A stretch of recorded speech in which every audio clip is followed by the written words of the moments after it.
이게 이 현역 해병대 병사 지난주에 저희가 전해드렸었거든요. 네. 자, 그런데 오늘 한 라디오에 나와서 인터뷰를 했어요. 네, 인터뷰를 했는데요. 음.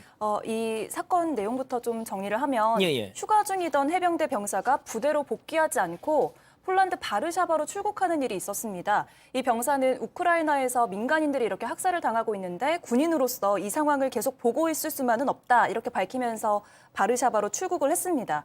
현재 폴란드 검문소는 통과를 했는데 우크라이나 검문소를 통과하지 못하면서 폴란드에 체류하고 있는 걸로 확인이 됐습니다. 자, 이 해병대 병사가 뭐 우크라이나를 돕겠다는 그 순수한 마음도 있지만 내가 이 병영에서 겪었던 부조리도 나의 이제 이런 행동에 영향을 줬다 이런 주장을 폈었거든요. 자, 뭐 자세한 어떤 일이 있었는지까지는 밝히진 않았었는데 인터뷰를 통해서 약간의 윤곽이 드러났습니다. 이 체크 포인트 짚어보죠. 기수 열외입니다. 자, 이 해당 병사 기수 열외를 당했다 이런 주장을 폈는데 어떤 내용인지 직접 한번 들어보시죠. 부사관을 준비하는 것 때문에 이제 아무래도 병들한테는 부사관 이미지가 좋지는 않으니까 이제 그때부터 너는 이제 우리의 주적이니까 그냥 말도 걸지 말라라는 얘기도 들었고, 저 선임 중에 한 분이 얘 그냥 기열 처리해라, 기열이 약간 투명인간 같은 느낌인데 너네 말하다 걸리면 죽여버린다라는 이제 그렇게 얘기를 했었고, 너는 사람 새끼도 아니다, 용과 욕을 먹었고, 제가 숨 쉬는 자체가 그냥 욕을 먹을 이유였고요. 아, 숨만 쉬어도 욕이에요? 그래서 와, 이건 답이 없다라고 생각을 해가지고. 자, 박 변호사님, 예. 뭐 군에서 좀 계셨으니까 좀 아실 오래 텐데, 있었죠. 예. 예.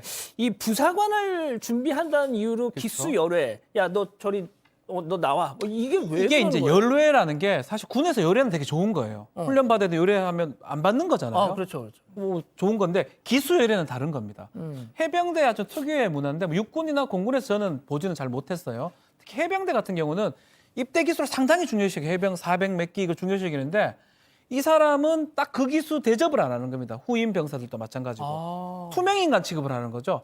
근데 지금 이 얘기를 좀 들어보면 왜 기수열애가 됐냐, 뭐 다문화 기수열애 하는 게 아니고요. 뭔가 잘못했고 부대에 적응하지 못하거나 이럴 때 이제 문제가 되는데 사실 하면 안 되는 건데, 이제 인터뷰 얘기를 좀 들어보면 이 사람이 부사관 지원을 했다고 하거든요. 예. 부사관은 이제 간부예요. 부사관 장교 간부인데 저것 좀 이해는 사실 안 되는데 이 병사들, 용사들이라고 하는데 이 병사들이 간부들을 별로 안 좋아합니다. 그러니까 네가 간부가 될 거니까 너는 우리랑 같이 있으면 안 된다라고 기수 열애를 당했다라고 본인은 얘기를 하는데요. 글쎄요, 이게 납득은 잘 안 가는데 일단 해병대의 기수 열애 문화는 있고요. 또 그리고 약간 간부들을 적이라고 여기기도 합니다. 뭐 그런 것들이 딱딱딱 맞아 떨어지면 또 저런 일들이 일어날 수도 있다는 생각도 들기도 합니다. 백 변호사님, 그러니까 그런 것 같아요. 그러니까 부사관을 준비하게 되면 일단 나가잖아요. 그렇죠. 자기의 선임이 돼서 그렇죠. 돌아오는 거잖아요. 얘가 분명 얼마 전까지만 해도 밑이었는데. 그거였는데 쫄따구였는데 시쳇말로 이제는 막 이렇게 봐야 되니까 오라 이것 봐라, 약간 이 상황 역전. 근데 아무리 그렇다고 하더라도 이 기수열애는 그냥 말 그대로 왕따잖아요. 뭐 학교에서도 있고 뭐 예전에 간호사에서도 이제 그 태움에 관련된 문제도 있었고 다 비슷비슷한 건데, 이제 이 해병대 소위 말하는 이 기수열애라는 게 좀 뭐가 무섭냐면 이곳은 무기를 다루잖아요. 아, 맞습니다. 그렇죠. 이게 과거에 2011년 강화도 해병 총기 참사 사건, 그 당시를 돌이켜봐도 그것도 역시 기수열애 때문에 생긴 사건이란 말이죠. 그러면 이게 심리적으로 압박을 받고 화가 나고 그러다가 결국 본인이 어쨌건 군인이다 보니 총기를 다룰 수 있어서 그걸 가지고 누군가를 살상을 할 수 있는 그런 위험성도 있기 때문에 그럼요. 일반 사회에서의 왕따보다 사실 이 기수열애라는 이 문화는 훨씬 더 심각하게 바라봐야 될 수도 있는 것 같습니다. 일단 뭐 그런데 우리 가족 여러분들의 반응은 글쎄 겨우 그것 때문에 그랬을까라고 또 의구심을 보이시는 분들이 많이 계시네요. 자, 그런데 이 해병대원 또 한 가지 주장을 했습니다. 사건 당시에는 그러니까 자신의 문제 제기가 있었을 때는 유야무야 이 군 당국이 넘어가더니 이렇게 막 사건 반장에서도 보도하고 막 일이 커지고 나서는 뒤늦게 정말 이 수습에 나선 군 당국의 태도 정말 실망스러웠다 이런 얘기도 했는데요. 직접 한번 들어보시죠. 저는 좀 깜짝 놀란 게 여기 해병대 수사관들이 계속 찾아오긴 해요. 제가 그렇게 신고했을 때 들은 채도 안 하던 사람들이 이 저 한 명 잡으러 이렇게 바로바로 오더라고요. 깜짝 놀랐어요. 저 부조리 같은 거를 뭐 신고를 하면 진짜 뭐 아예 그냥 뭐 사람이 얘기를 안 하는 것 마냥 그렇게 들은 채를 안 하거든요. 근데 이제 뭐 제가 여기 오니까 바로 잽싸게 오더라고요. 야, DP 그 드라마에서 봤던 그 DP 체포조가 폴란드까지 갔네요. 그렇습니다. 저 이제 해병대는 용감한 걸 알고 있습니다. 하지만 탈영을 했어요. 그러면은 DP조라고 부르죠. 영어로 디저터 푸시치라고 부르는데 발음이 틀립니까? 아니요.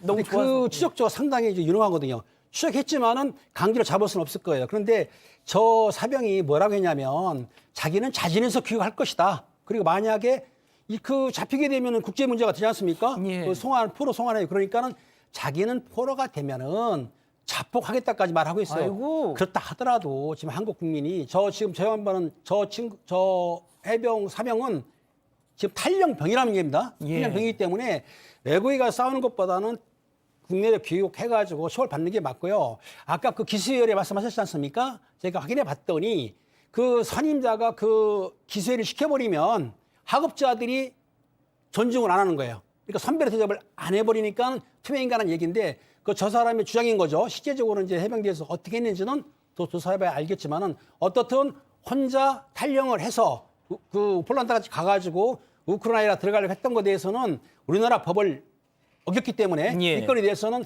아마 서울청 국제범죄수사대에서 조사를 할 거라고 생각이 듭니다. 예.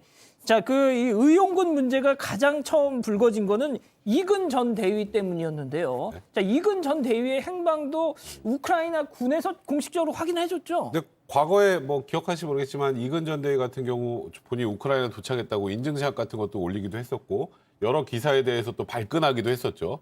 근데 이제 이근 전 대위가 도대체 우크라이나에서 현재 뭘 하고 있는지에 대해서 정확하게 알려지지 않았는데 예, 우크라이나 국제여단 대변인이 밝혔습니다. 저게 지금 우크라이나 도착했다고 하면서 남겼던 맞습니다. 인증샷이었는데요.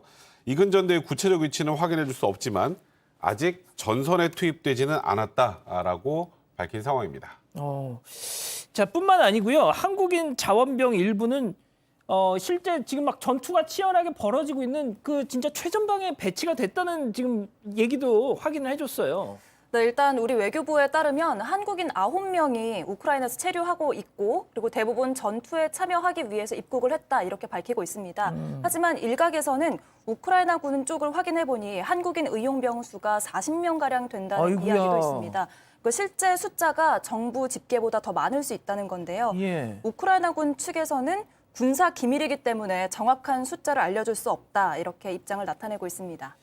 자, 박 변호사님. 네. 그런데 이걸 제보한 그 의용군 지금 현재 가 있는 이 제보자의 경우는 나 지금 가고 막 여기저기 사방에서 막 폭탄 터지고 이러니까 자기가 생각했던 거랑 너무 달라서 그렇죠. 무서워서 나 돌아가고 싶다 이런 얘기를 했어요. 근데 돌아가면 또 이 국내법에 의해서 처벌을 받을 게 두려워서 네. 뭐 이런 또 뭐 호소도 하더라고요. 저 전선이라는 게 그게 뭐 쉬운 게 아니에요. 그래서 가보니까 상당히 심각한데 문제는 지금 우크라이나나 우리 정부에서 못 가도록 돼 있고 여권법 위반이 될 여지도 있고요. 만약 전쟁을 했으면 사전죄 같은 것도 성립할 수가 있어요. 뭐 그 범죄는 아니다 하더라도 여권법이 될 수 있기 때문에 요거 여권법이 된다면 1년의 징역 또는 1,000만 원의 벌금에 처할 수가 있거든요. 예. 이 부분이 조금 문제이긴 한데 어쨌든 간에 뭐 그런 어떤 마음이라든지 이런 거는 뭐 인정할 수 있지만 다른 어떤 범죄가 될 수 있기 때문에 복귀하는 게 타당하지 않을까 생각이 듭니다. 그렇군요.